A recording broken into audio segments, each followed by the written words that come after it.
I remember that I participated as a witness in 2018 session, which was held in Paris, about Turkey against Kurdish people, the many crimes which now, just like then, Turkish government perpetrates toward Kurds and so on. This year they asked me to participate, to take part as an accuser toward the Turkish government. I said immediately yes, because it's important.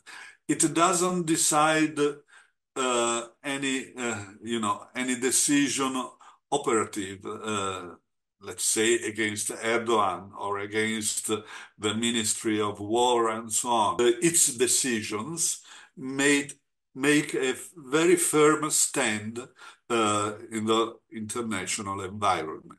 10 years ago, I started to read about the experience of Rojava. The Kurds in Rojava were those who have beaten the ISIS regime. And so it's very important. And they started a new democratic experience in a scenery that needs democracy. And it was a wonderful experience. I read about it. It's obvious that Rojava, it could be, and it was, and it is an example for Kurds in Turkey.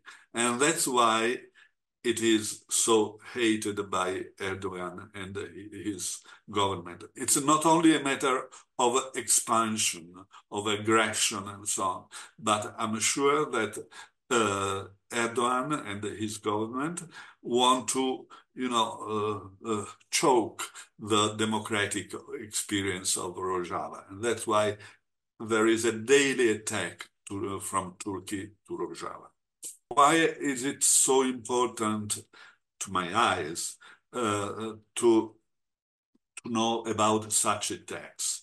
Because they are meant toward the whole population, and since the region is mostly Kurdish, toward the Kurds, primarily towards Kurds, but toward all the Kurds in that region, not just small.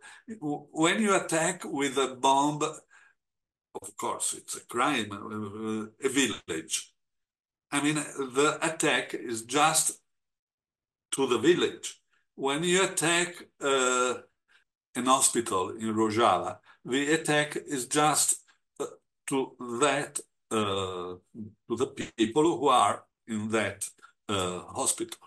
But if you attack a water plant or an energy plant, an energy field, and even an oil and a gas station and so on, they are infrastructures which serve the whole population, So I concentrated about Swedie gas station and Aluk water plant.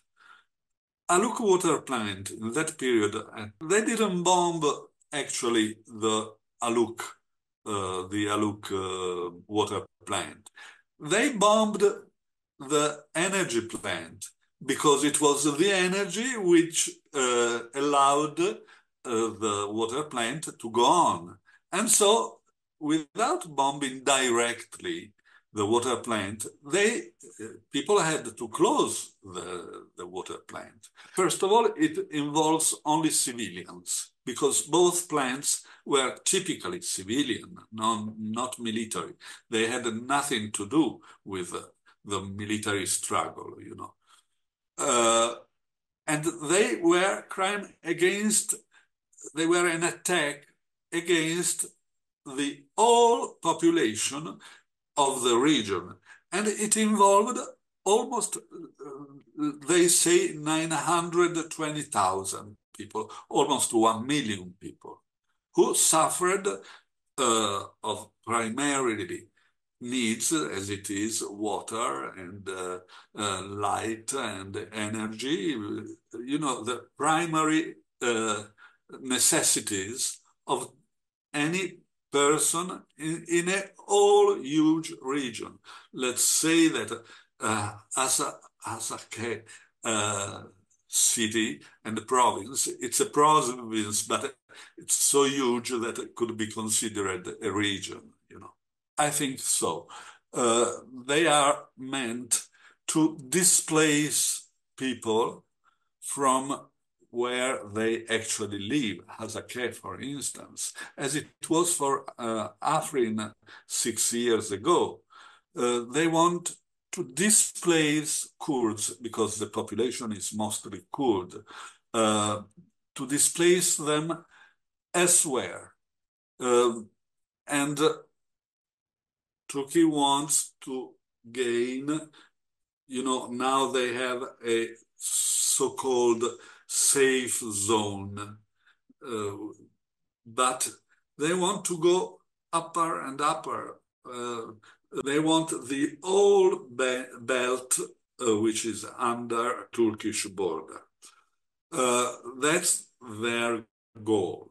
And I don't think they will stop before they, if they can, if they let them do it, before they have won also the other part of Rojava, which means that they have to displace people. When it was, for instance, the attack to the Aluk water plant, you started to see long lines of people who had to displace, not necessarily going abroad, but going to other parts of Syria, to leave their homes, to leave their family, to, the biggest tragedy, because I think that when you displace people, when you oblige people to leave their home and their family,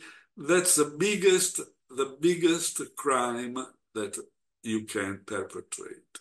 Just look around what's happening with the in Gaza with Palestinians. They want to displace them. That's the crime, the most horrible crime that, in this case, Turkish government perpetrates towards Rojava and Kurds. The other part is the fact that it wants to stop the democratic experience of the autonomous administration. Of course, the two are related, but I consider displacement as the biggest crime of this moment. They support the jihadists because they need a hand inside Rojava against the Kurds and against the Kurdish experience. So they prefer to use the new jihadists. I call them the new jihadists, but because that's it. They don't have any autonomy. They just are just a tool in the hands of Turkish government, and they will pay. You can see that they will pay not only as far as money is concerned, but they will pay a political expense, a very heavy political expense. There is a big silence about it, a big silence, international silence, and which came out quite clear during the tribunal session. The so-called liberation of Syria has been decided at the table in between USA, Turkey, Israel, I say. They decide, the three of them, and even Assad was at that table, because the family of Assad flew to Russia months before the so-called liberation. It was decided at the table, and of course now they have to keep silent about the whole situation, and they let the Turkish government to oppress and to try to put an end to the Rojava experience, because the UN are blocked on all such issues. It couldn't take any stand even on the obvious tragedy of Gaza. There is a crisis of the international criminal court. You have heard what Trump thinks about the criminal court of The Hague. He wants to close it, and that's all. And the International Criminal Court is an organization which takes not only the money, but also its statutes from the UN. And so it shows the crisis in which the whole system is dwelling now. I think that even in this bad period, we must not stop to declare that human rights have to be preserved anywhere. Well, if the International Criminal Court doesn't work, we'll find other places, and the People Permanent Tribunal was just an example of what we can do. One important thing is to let international environment know what's happening, because here in Italy, we don't even know what's going on. And I read Turkish agencies, those which are translated into English. Even in Turkey, it's considered something which happens elsewhere. And so it's very, very important to let people in Turkey, not only in Turkish Kurdistan, in the whole country, that there is a daily aggression which perpetrates international crimes against human rights. You must, double your efforts to let people know, because knowledge is the most important part.